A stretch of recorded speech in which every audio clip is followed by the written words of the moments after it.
here we are back again for another video in our series where we're sharing some ideas in support of distance learning. And I'm really grateful to both Dené and to Amy of the ESU 5's World Language Program for joining us for this particular episode, which I'm really excited about because we'll be talking about AI and EdTech tools. I'm somebody who really loves the support that EdTech can provide in a learning experience, and that can and is true of our in-person learning opportunities, but it also is true of DL. And so I'm really looking forward to learning a little bit more about how ESU 5's World Language Program leverages EdTech tools and AI or AI-powered EdTech tools for the instructional practices that you all have the opportunity to design and facilitate on behalf of learners across our state.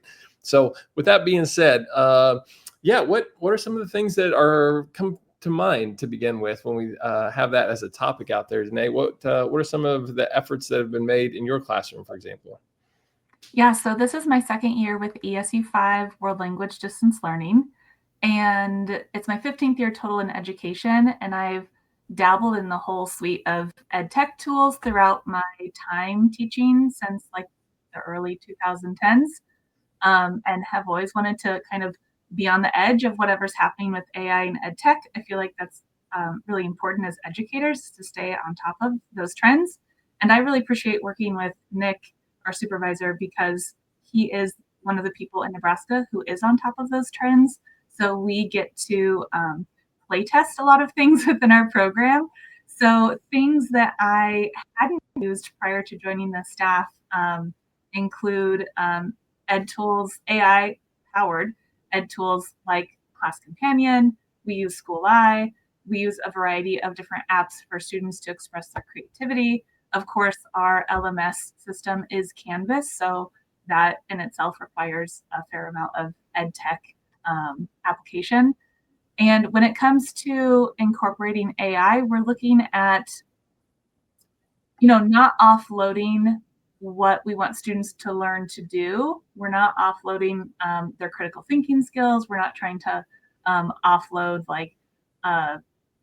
thoughtful curriculum work. What we're doing is we're using it to supplement what we do in the classroom. So for example, when we have students do their presentational work, which they're writing sentences, they're creating some type of product to show what they know within a unit, we are asking them after they do a rough draft by hand, so old school, take paper and pencil or paper and pen, then they go into a second draft and we model, this is how you can use an AI tool like Class Companion and get feedback, initial feedback.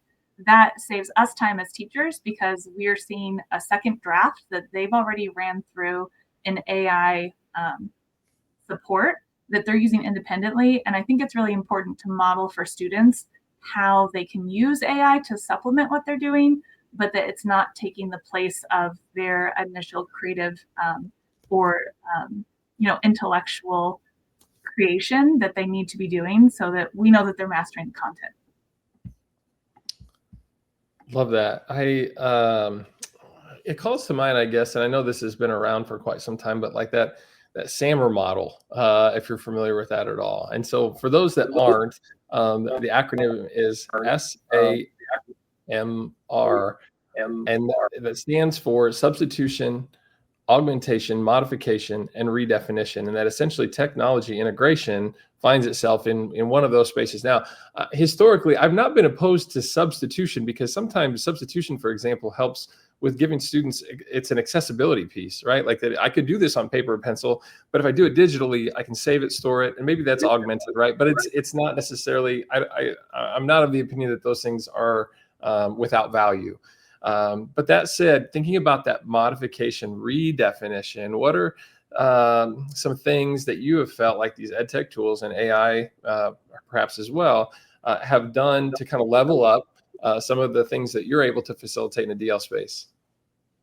So in addition to our Class Companion, we also are able to, with the help of Dr. Ziegler, our director, and I know Dené is good at it also, but I use a lot of they go in and they create the activities and the students are able to have the conversations on their own also. So I know in the past one, we talked about, student feedback and like the instant feedback to them. And that is one way that we are able to get students, even the quieter students, they can get on and that I will ask them questions based on our prompt and based on our materials. We'll ask them questions like, what are you wearing today? Or what does this person wear? And they type in their answers, and the AI will give them the feedback and ask the next question for them so that they can get the practice of having a conversation, whether that be interpretive or the typing, or whether it be the interpersonal with the speaking. It helps those students practice back and forth. And even the shyer students are able to do it. And maybe it gives them more confidence to then be able to do it with their classmates and with their teacher. Yeah, I would agree with what Amy said, that it allows for those students that normally might be a little bit more timid to use the target language. It gives them a low stakes way to engage with it. And the other thing that I like about School AI is that the prompts, you can change the prompts as you want to as a teacher. So it can be any sort of activity. I play tested, like, what would it be like if my French 1 students could interview Claude Monet? So it assumes a personality of a historical figure, and then they can ask them questions either in English or in French, and I can set that parameter if I want to, writing a prompt. I do think it takes some practice and a bit of experience. And, Dr. Ziegler has done a really good job showing us how to do good prompt writing. And because I'm in the process of adapting our Spanish 1 curriculum into a French 1 program, and soon, hopefully, a French 2 program, like I'm looking very closely at what all the prompts are and learning more of that myself, and seeing how School AI prompting might lead to something different than a ChatGPT prompt does. But I've been playing with AI prompts for a long time within education and for personal use as well. But the other thing I wanted to say is that with School AI, once those students are having those individual conversations, like Amy said, whether it's interpretive or interpersonal practice, we're able to look at each individual transcript. And School AI, I had a situation this last fall where School AI flagged like a concerning chat. It wasn't it was something that we were able to deal with, and it wasn't very serious, but it was something that the AI chat was able to flag and then get my attention, and I was able to review and share that out with counselors and teachers, parents. So I appreciate that it's being very mindful, like as an AI-powered EdTech tool, like the fact that we're still working with students, we're working with minors who are being exposed to AI. And so we need to be really, be thoughtful of whatever conversations might be happening in those channels as well. I also feel like the AI, the way in which we use it, opens the students' eyes, because when they hear like AI, they're like, we can't use AI, Senora Wiedel, you're making me use AI. And I'm showing them a different way of using AI. We're not using it to cheat. We're using it to review. We're using it to aid and help us so that we can learn on our own and we can get better and more confident and use our cognitive skills to create the language or create whatever topic we're asking them to do. So I think it's showing them a positive way of using AI and a positive way of incorporating it into education to make them individually stronger and better, not so that they get out of work or they get out of doing something. Mm-hmm. Gosh, and if you spin this back to the SAMR model that I was bringing up, for example, I have observed classrooms where they did character theater, where a teacher would take on the persona of one of the characters, and everybody would ask the teacher as that character questions about the character or the play or the story. And sure, I mean, it is a little bit of a substitution in this regard, but what you bring up there, Amy, I think gets back to the idea that you can personalize those conversations then through something like School AI, where students can ask not only their question, but have a full-blown chat dialogue that is unique to them, their interests, their curiosities, their need to fill gaps with understanding. And that is where an in-person practice done digitally levels up to have a capacity that goes beyond that, and to think that is, I mean, as you said, both engaging, but also getting them ready to think about a future in which this technology be there in support of them as lifelong learners.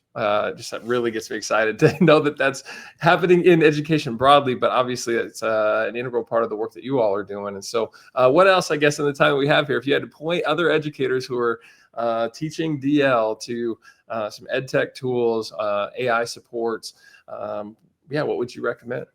I think if I could say something to a new or even an experienced, somebody who's going to be getting into using AI and EdTech tools, I think that the original prompt and the prompt generation is very important. So I found that the quality of feedback is greater for my students in Class Companion when they when they type in and check for feedback for their writing. They are getting better feedback if I have provided more context to that prompt. And that goes so far as uploading a PDF of what our current unit vocabulary might be, saying specifically, here's the Lexile or the Common European Framework reference of this is the student's level of French or of Spanish, and I want you to keep things tailored within this realm. Or for advanced students, you could say, this is a student who's studying AP Spanish, and they don't make sure that you include the subjunctive, for example. So I think that us knowing our curriculum and our pacing and our content very well, and making sure that we're explicit about that within our prompting is important in making sure that those are valuable and worthwhile activities and ways that we're spending our class and curricular time with our students. So I just want to stress the importance of context when it comes to prompt generation in pretty much any system. And then I would just go back. Our other EdTech tools that we use are super important also. So AI is not the only thing that we use. We use your GimKit, your Blookit, your Quizlet to gamify our vocabulary learning. So students, like Marianne had previously mentioned, students are in the midst of being competitive with each other but they're answering questions and they're learning. So I think just using even those to make your lessons more engaging and being we're not in person, but it's super fun for them to learn vocabulary through those. Another, using Pixton is a comic strip website that we have currently came upon, where students can make avatars, and I made an avatar, and then they can put their classes' avatars and myself into their comic strips. It was super fun.